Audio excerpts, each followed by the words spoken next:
শিৱপুৰাণৰ মতে দুৰ্বাসা মুনি হৈছে শিৱৰে এটা অৱতাৰ হয়। তেওঁ বস্ত্ৰহৰণ হ'বলগীয়া হৈছিল। তাৰ আঁৰৰ সকলো ৰহস্য কম।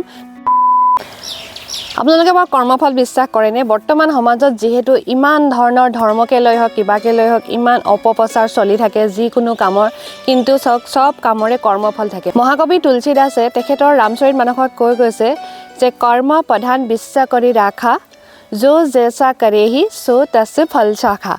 মানে ইয়াৰ অৰ্থটো এইটোৱে যে কৰ্মই হৈছে প্ৰধান, যেনেকুৱা মানুহে যেনেকুৱা কৰ্ম কৰিব তেনেকুৱা ফল পাবই। মানে ধৰক এতিয়া যদি আপুনি ভাল কাম কৰি আছে ভাল ফল পাবই, আৰু যদি বেয়া কাম কৰি আছে বেয়া ফল পোৱাটো খাটাং। ইয়াত স্বৰ্গ মৰ্ত্য পাতালত গৈ পানি কিবা কৰিব বুলি একো নাই, কাৰণ যিটো যেনেকুৱা কাম কৰে এইখন পৃথিৱীতে তাৰ ফল ভোগ কৰি যাবলৈ পাবই। আজি মই আপোনালোকক ক'ম দাপৰ যুগত কেনেকৈ দ্ৰৌপদীয়েও সেনেকুৱা পাপৰ কাৰণে তেওঁ বস্ত্ৰহৰণ হ'বলগীয়া হৈছিল। তাৰ আঁৰৰ সকলো ৰহস্য কম। নমস্কাৰ, মই সকলোৱে আপোনালোকক পুনৰ এবাৰ মোৰ চেনেললৈ স্বাগতম জনাইছোঁ। মহাভাৰতখনত এখন যদি আমি ডাঙৰ খেলৰ কথা জানো সেইখনে হৈছে পাশা খেল। সেই পাশা খেলৰ কাৰণে লাষ্টত কৌৰৱ আৰু পাণ্ডৱৰ যুদ্ধখন সূত্ৰপাত হয়। যিহেতু সেই পাশা খেলখন প্ৰথমতে যেতিয়া কৌৰৱ আৰু পাণ্ডৱৰ লগত খেলি আছিলে, লাষ্টত মানে পাণ্ডৱ পক্ষ হাৰোতে এনেকুৱা এটা অৱস্থা হৈছিলেগৈ যে তেওঁলোকৰ মানে খেলত কিবা দাৱত লগাবলগীয়া একো বস্তু নাছিলে। লাষ্টত তেওঁলোকে কি কৰে, গোটেই পাণ্ডৱখিনি মানে ককাই ভাইকেইটাই কথা পাতি লাষ্টত দ্ৰৌপদীক তেওঁলোকে দাৱত লগাই দিয়ে। আৰু দাৱত যেতিয়া লগাই দিয়ে সেই লাষ্টৰ গেমখনত কিন্তু তেওঁলোকেও হাৰি যায়। হাৰি যোৱাৰ লগে লগে এনেকুৱা এটা অৱস্থা হয়গৈ যে দ্ৰৌপদীৰ ওপৰত তেওঁলোকৰ একো অধিকাৰেই নাথাকে। সেইকাৰণে অধিকাৰ নথকাৰ লগে লগে কৌৰৱ পক্ষৰ যিহেতু দুৰ্যোধন কেনেকুৱা আছিলে আপোনালোকে জানেই। দুৰ্যোধনে তেওঁ ভায়েকক আদেশ দিয়ে যে খনক যে যা আৰু গৈ চুলিত ধৰি ৰাজসভালৈ লৈ আহ। কিন্তু যেতিয়া দ্ৰৌপদীক চুলিত ধৰি দুষাৰখনে ৰাজসভালৈ আনি থাকে, কিন্তু সেইটো সময়ত দ্ৰৌপদীয়ে গম নাপায় যে কি হ'বলৈ গৈ আছে বা কি হৈ আছে ইয়াত বৰ্তমান। যেতিয়া তেওঁ ৰাজসভাত আহি এনেকৈ পেলাই দিয়েহি, তাৰপৰা দেখে যে দুষাৰখনে তেওঁ কাপোৰখিনি টানি আছে, তেতিয়া তেওঁ মানে ভাবিলে যে মোৰ বিপদ একদম সমাগত। মানে তেতিয়া তেওঁ ৰাজসভাত থকা গোটেইখিনিকে তেওঁ সহায়ৰ কাৰণে হাত জোৰ কৰে যে মোক সহায় কৰক, আপোনালোকে এইটো কৰিবলৈ নিদিব। চবকে হাত জোৰ কৰে, কিন্তু কোনেও মুখেৰে মাত এটা নামাতিলে, কোনেও সহায় নকৰিলে। কাৰণ সেই ৰাজসভাখনত ভীষ্ম আছিলে, কুলগুৰু কৃপাচাৰ্য আছিলে, দ্ৰোণাচাৰ্য সকলোবিলাক আছিলে যদিও তেওঁলোকে কিন্তু অকণমানো সহায়ৰ হাত নবঢ়ালে। সেইটো সময়ত মানে লাষ্টত ভাবিলে মোৰতো এতিয়া উপায় নাই, মোক কোনে সহায় কৰিব এতিয়া। লাষ্টত তেওঁ ভগৱানক চিন্তা কৰিলে। যিহেতু দ্ৰৌপদী আছিলে শ্ৰীকৃষ্ণৰ এক মানে ভক্ত, শ্ৰীকৃষ্ণক তেওঁ উপাসনা কৰিছিলে, আৰু সেইকাৰণে শ্ৰীকৃষ্ণই তেখেতক লাষ্টত সহায় কৰিবলৈ আহি গ'ল।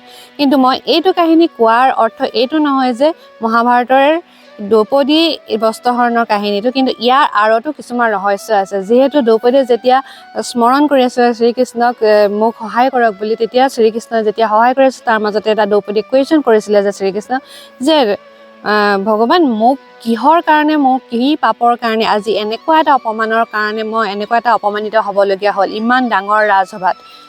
তেতিয়া শ্ৰীকৃষ্ণই ক'লে যে এইটো হৈছে তোমাৰ এটা কৰ্মফল। কিন্তু শ্ৰীকৃষ্ণই সেই কি কৰ্মৰ কথা বুজাব কৈছে তাৰ আঁৰতো এটা কাহিনী আছে। সেইটো হৈছে তেওঁৰ পূৰ্বজন্মত কৰা কিছুমান পাপৰ কাৰণে এইটো জন্মত তেওঁ এনেকৈ অপমানিত হ'বলগীয়া হ'ল। কিন্তু পূৰ্বজন্মত তেওঁ কি পাপ কৰিছিলে সেইটো আমি জানো আহক, কাৰণ সেইটো আমি জানিব লাগিব। নহ'লে কেনেকৈ গম পাম যে এইটো কি জন্মৰ কি পাপৰ কাৰণে তেওঁ এইটো ভুগিবলগীয়া হ'ল। জন্মৰ কথা ক'বলৈ যাওঁতে দ্ৰৌপদী আছিলে আগৰ জন্মত বেলেগ এখন ৰাজ্যৰ ৰাজকুমাৰী হৈ থাকোঁতে কি কৰে, তেওঁ লগৰীয়া লগত মানে এদিন নদীত গা ধুবলৈ যায়। নদীত গা ধুবলৈ যাওঁতে নদীৰ পাৰে গৈ থাকোঁতে দেখে যে এজন ঋষি মুনিয়ে মানে নদীত গা ধুই আছে। নদীত গা ধুই থকাটো দেখি এটা মনত মানে বেয়া বুদ্ধি খেলা। বেয়া বুদ্ধিটো এইটো হৈছিলে যে ঋষিমুনিয়ে যিহেতু নদীত গা ধুই আছিলে, তেখেতৰ কাপোৰবোৰ পাৰতে থৈ দিয়া আছিলে। সেই পাৰৰ কাপোৰখিনি তেখেতসকলে গোটেইখিনি মিলিজুলি কি কৰে, দ্ৰৌপদীয়ে নি পাহানি বেলেগ এটা জেগাত লুকুৱাই থয় মানে শিলৰ ফাঁকত লুকুৱাই ওপৰত ডাঙৰ শিল এটা দি থৈ গুচি আহে। যে তাৰপিছত তেওঁলোকে আগবাঢ়ি গুচি যায় আৰু বেলেগ এটা ঘাটত গা ধুই ঘৰলৈ গুচি যায়।